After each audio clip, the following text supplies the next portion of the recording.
नमस्कार। मैं राकेश वर्मा आप सभी का स्वागत करता हूं आपके अपने परिवार एसएन गुरुकुल पर।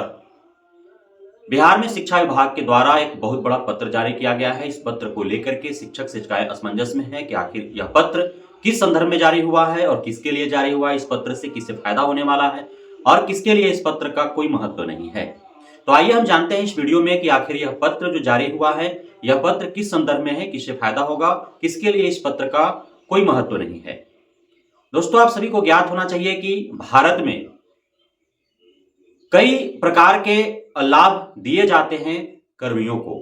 जो विभागीय कर्मी बहाल होते हैं, अलग अलग वर्षों में, अलग अलग चरणों में, अलग अलग समय में कर्मियों की बहाली अलग अलग प्रकार से हुई है और उन सभी कर्मियों को अलग अलग प्रकार से लाभ भी दिए जाते हैं। कुछ हमारे भारत में आज भी कर्मी ऐसे कार्यरत हैं जिन्हें पुरानी पेंशन का लाभ मिलता है। बहुत सारे नवनियुक्त जो कर्मी हैं उन्हें नई पेंशन योजना की लाभ मिलती है और बहुत ऐसे हैं जिनको न पुरानी पेंशन और नई पेंशन योजना की लाभ मिलती है। वे यूं ही दहाड़ी मजदूर की तरह कार्य करते हैं। आप सभी को ज्ञातव्य होना चाहिए कि बिहार सहित पूरे भारतवर्ष में अभी प्रत्येक विभागों में ठेकेदारी प्रथा का प्रचलन आरंभ हो चुका है।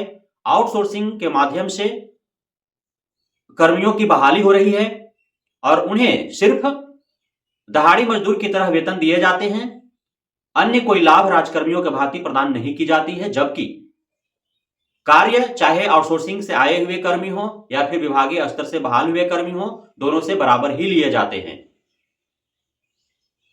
कार्य बराबर होने के बावजूद भी उन्हें प्रत्येक प्रकार के लाभ समानांतर तरीके से नहीं मिल पाता है। इसकी लड़ाइयां लड़ रहे हैं आउटसोर्सिंग एजेंसियों से बहाल जो कर्मी है या नियोजित इकाइयों के माध्यम से जो बहाल कर्मी है कि उन्हें भी जब कार्य लिया जाता है राज्यकर्मी के भांति, तो राज्यकर्मी के भांति उन्हें अन्य लाभ क्यों प्रदान नहीं किए जाते हैं। हालांकि अब इस पे सरकार जो है वो स्वतंत्र है। सरकार के पास कई ऐसे नियम कानून है।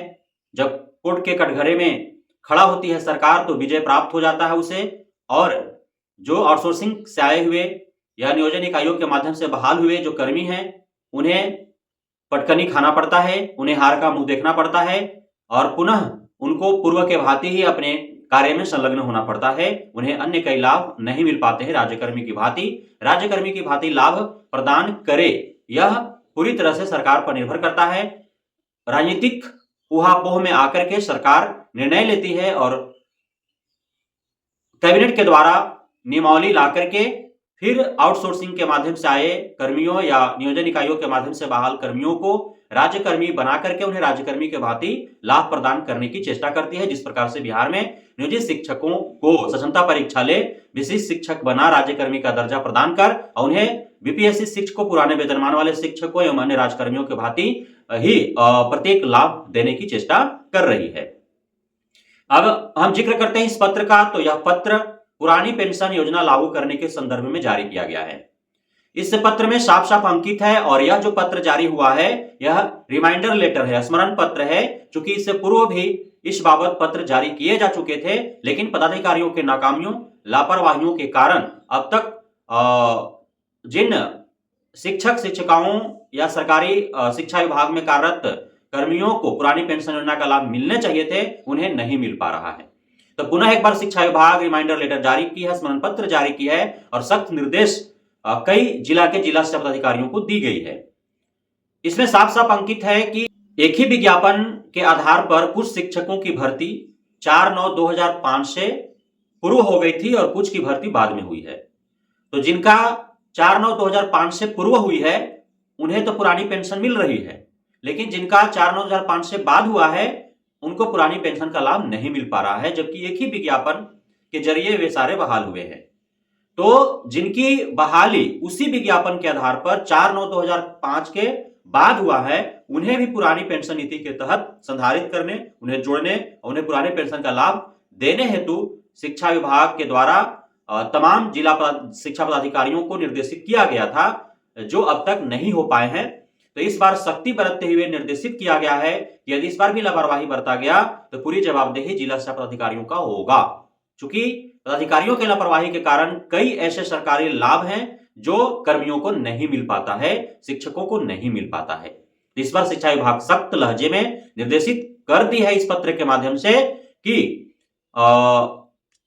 यथाशीघ्र वैसे जो शिक्षक हैं जिनको पुरानी पेंशन का लाभ मिलने चाहिए लेकिन अधिकारी को लापरवाही के कारण अब तक नहीं मिल पा रहे हैं, तो उन्हें उसके लिए संधारित किया जाए, उस हेतु उनका सूची में नाम अंकित किया जाए और शिक्षा विभाग को फॉरवर्ड किया जाए ताकि पुरानी पेंशन योजना के तहत उनको ला करके उनको वो लाभ मिल पाए।